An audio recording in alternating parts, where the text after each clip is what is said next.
Hey there everybody, Steve the Amateur Historian. I'm coming to you from Northeast Portland, and this is going to be, I think, one of the harder videos that I'm going to do.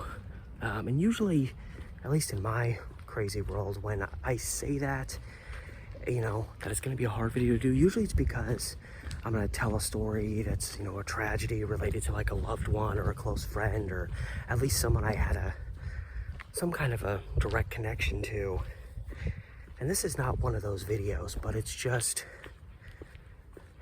the circumstances surrounding it. I know it's a story that people kind of generally around here, it still affects people. And it's so frustrating because there hasn't been a resolution to it yet, and it's been almost 30 years. But harsh though it is, this is a story worth being told. And I've told a lot of rough stories in this series that I felt needed to be told. So I'm heading towards the vicinity of Northeast 42nd and near Alberta Street for a new episode here in my mystery murder series.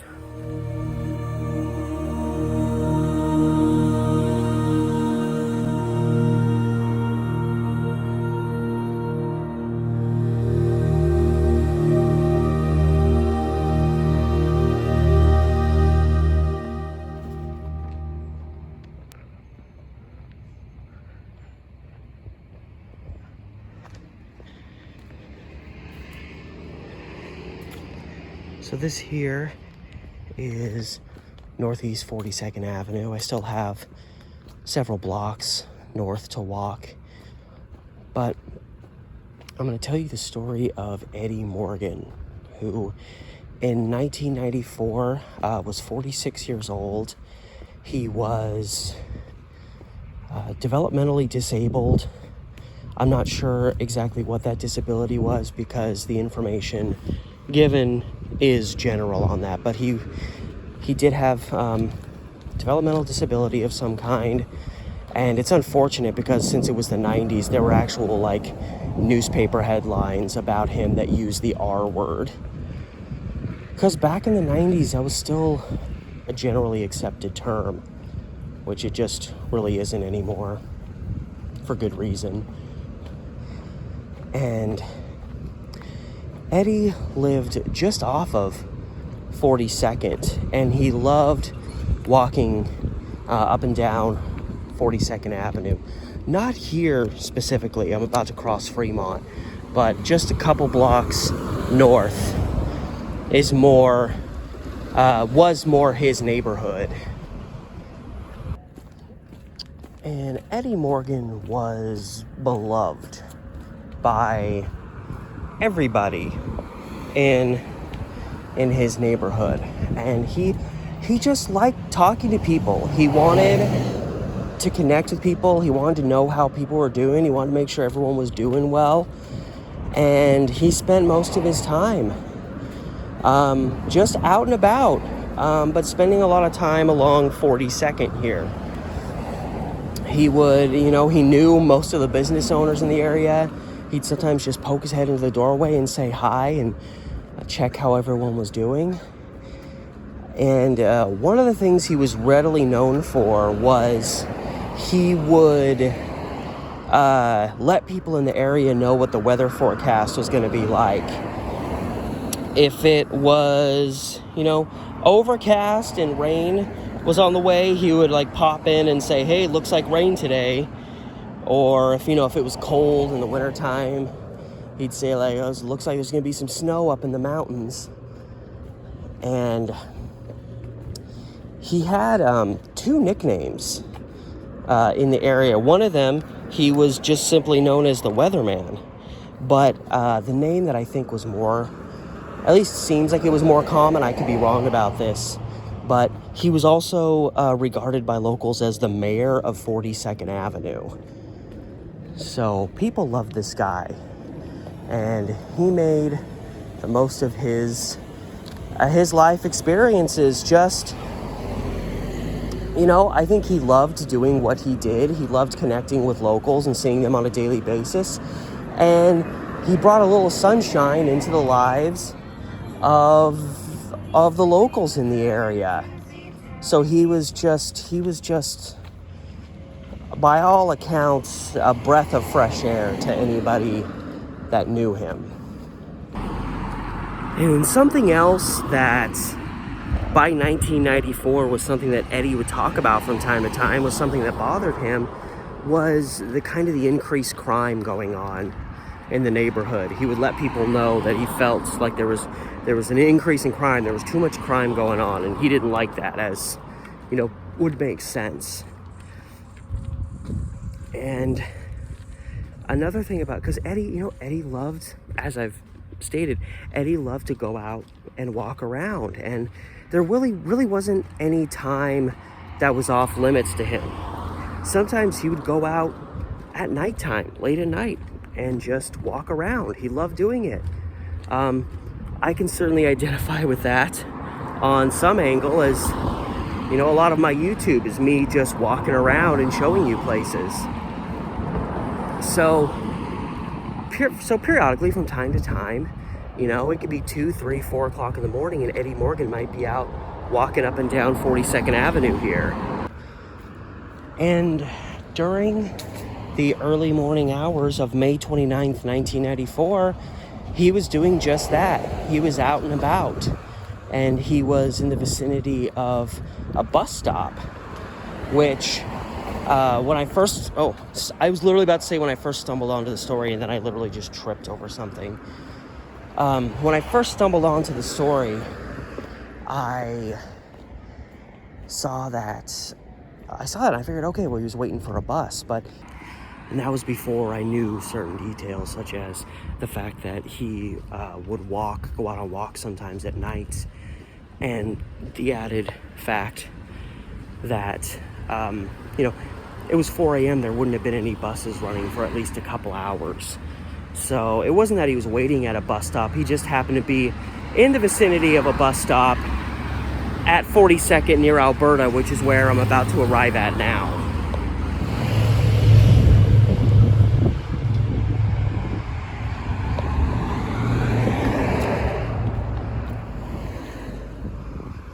Alright, so it was this bus stop right next to this U.S. bank.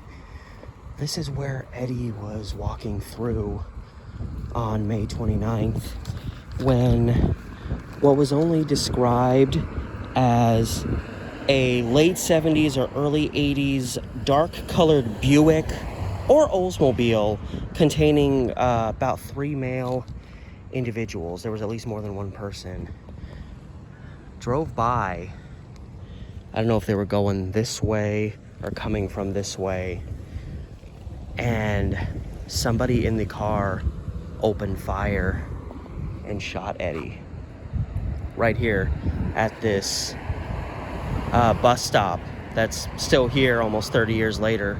I don't know if the 75 was running through here, but a nearby neighbor, I'm not sure exactly where, maybe somewhere over here, heard the gunfire, quickly ran up to look outside and saw Eddie kind of leaning over onto the park. This isn't the same park bench, but the park bench that would have been here back in 1994. Sorry, bus driver probably thought I was waiting for the bus. Not today. But he saw Eddie kind of lean on this and clutch his chest. And then he just collapsed to the ground. And the neighbor did his best. He ran out here, tried to administer CPR to Eddie Morgan, but he didn't survive the shooting. A presumably, completely unprovoked, murder with no apparent motive. It was just a drive-by. Some people just, for their kicks, they drive around and they shoot at people that are just along the street, and whoever did it probably didn't know who Eddie was. But right here is where Eddie Morgan's life ended, and he was so beloved in this area. And It's got some leaves on it, but they did place a memorial here. I'm gonna clear off. And it says, Eddie the Weatherman Morgan, may the sun always shine on you. And then his date of birth and the date that he was killed. So even those that don't know, you know, they may come wandering down 42nd Avenue one day, look over and see that, maybe wonder why it's right here next to this random bus stop at 42nd in Alberta, and they might look it up and find out what a truly wonderful guy this was. And I say that having never known him. You know, this happened when I was 8, pushing 9 years old. I have no memory of hearing about this in the news, but it had to, at the time, just be a major story in the city. Just something so horrifically tragic. And, you know, another instance of, sadly, you know, being in like the wrong place at the wrong time. Eddie just wanted to enjoy one of his late night walks, and someone had to see to it that it was his last one. And again, you know, something completely unprovoked, and because it appears it was just like a drive-by, and obviously the one neighbor that immediately responded to the scene was not concerned about tracking down the killer. He was concerned with, as he should have been, trying to keep Eddie alive. So you know, at least a glimpse was caught of the vehicle, but they sped away from the scene. It's not even certain exactly what model car it was, much less who was driving it. So it's a very frustrating set of circumstances in a murder that will probably only get solved if the scumbags that did it, who I guarantee they know what they did. If they didn't know at the moment, they would have found out later when they heard. You hear reports on the news and things like that. They definitely at some point found out what they did. And for years, pushing on a couple of decades now, they've clearly not taken responsibility for the horrible thing they did, because they were probably just, you know, sad, pathetic, degenerate scum. I don't mean to be too hostile and while discussing a sensitive topic like this, but you know, I understand people don't want to give themselves up. People want their freedom, no matter how good or bad they are. But this is a scenario where, as long as you're assuming the individuals, or, you know, individuals responsible, or at least the individual that pulled the trigger, assuming they're still alive and roaming around, and they're just carrying this secret with them, like, I'm sorry. That's disgusting. I know you're never going to, but you need to turn yourself in, because what you did at this intersection right here is one of the most disgusting things to happen in recent Portland history. And you're responsible for that. Not that you're probably ever going to see this video, but it really leaves just a nasty, kind of empty, dry feeling in the pit of my stomach. So I originally intended on finishing, doing this whole video out there on the street, on the scene. But I was just starting to get mad. Not like mad, like I need to like start fighting someone, throwing stuff around. Well, here's what happened. As I was getting ready to go into my final part, and I started thinking about, you know, you think about, obviously you can't know exactly what it's like unless you've either experienced death or at least came really close, is that moment where, like in this instance, like you get shot and there's frantic panic and just kind of wondering or knowing that you're suddenly going to be dead. And I started thinking about that in terms of this particular situation, like, you know, based on the description of what the neighbor saw. it was like while I was standing there at that park bench, I felt like I could almost like see what was happening to Eddie Morgan in that moment, and like seeing him grabbing his chest and grabbing the bench and like suddenly like knowing something is wrong and just collapsing and dying in the dark like that. I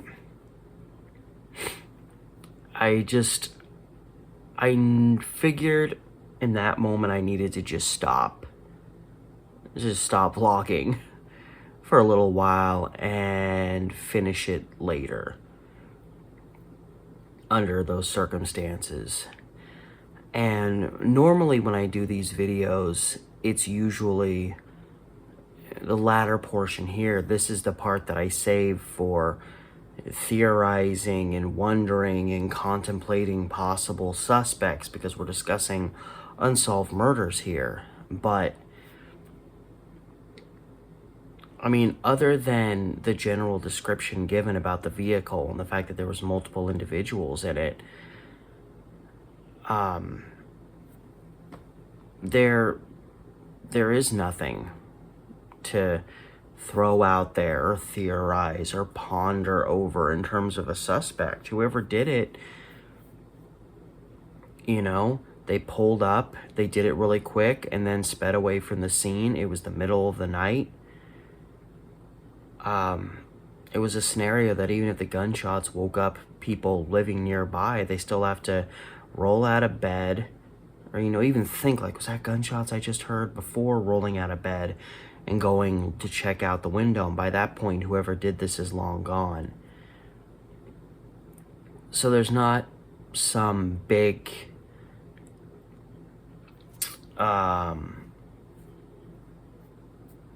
I don't know what to call it, a theorization or analysis to really do on the matter. We know what happened. We don't know who did it. And under the circumstances, you know, there wasn't really, you know, being, again, likely, it seems like it was just a drive-by. You know, you didn't have suspects going into somebody's house and potentially leaving fingerprints or DNA. You know, if the gun was found and could be traced to the bullets and that gun could be tied to someone, maybe that's something. But I don't see that ever happening. It seems like it's very long odds that whoever was responsible for this just horrible murder, unless they make the decision to come forward, which they damn well should. I know it's easier said than done, but I mean, talking about basic human decency here. Maybe I'm picking the wrong place to talk about it.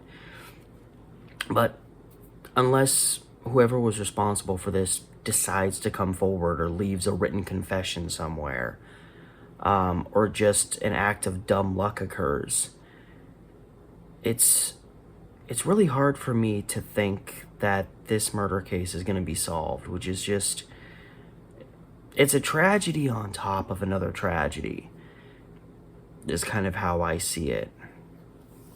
And, you know, the first time I saw this story, I knew someday I was going to do a video about it.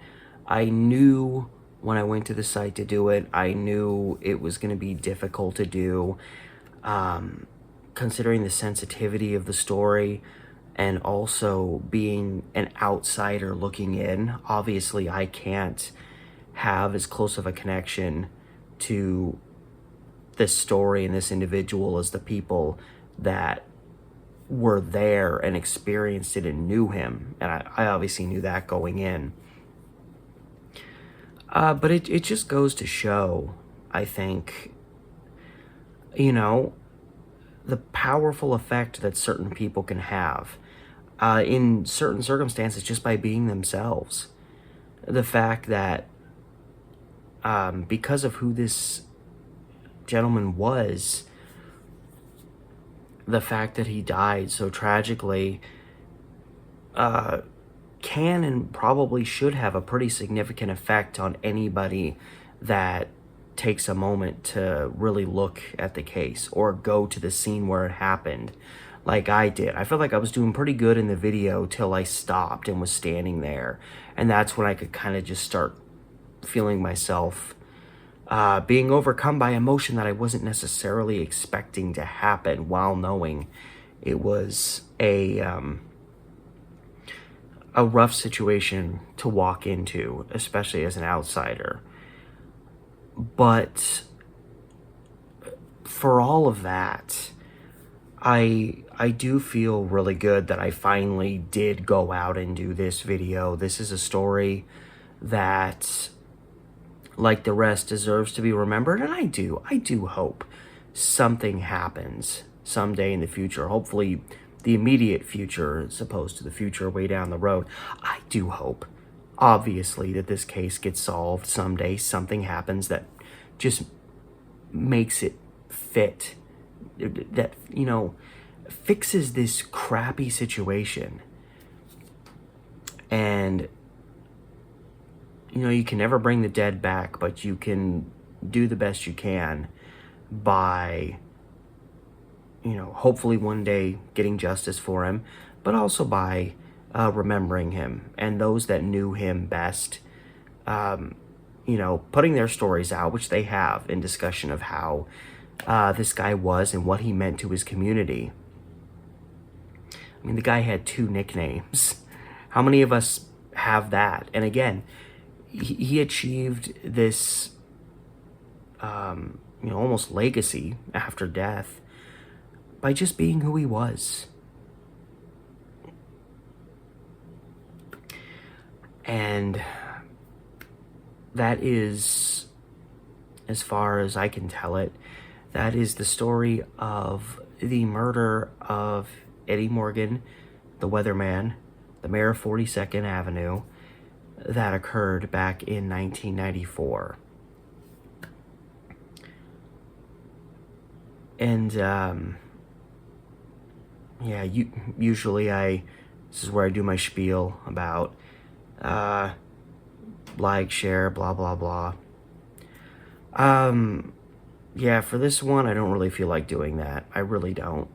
So, I'll just say thank you so much for stopping by. Thank you for watching. I hope you, at least got something out of this, video, especially if it's a story you haven't heard before. If you're not from Portland, you probably haven't heard of it.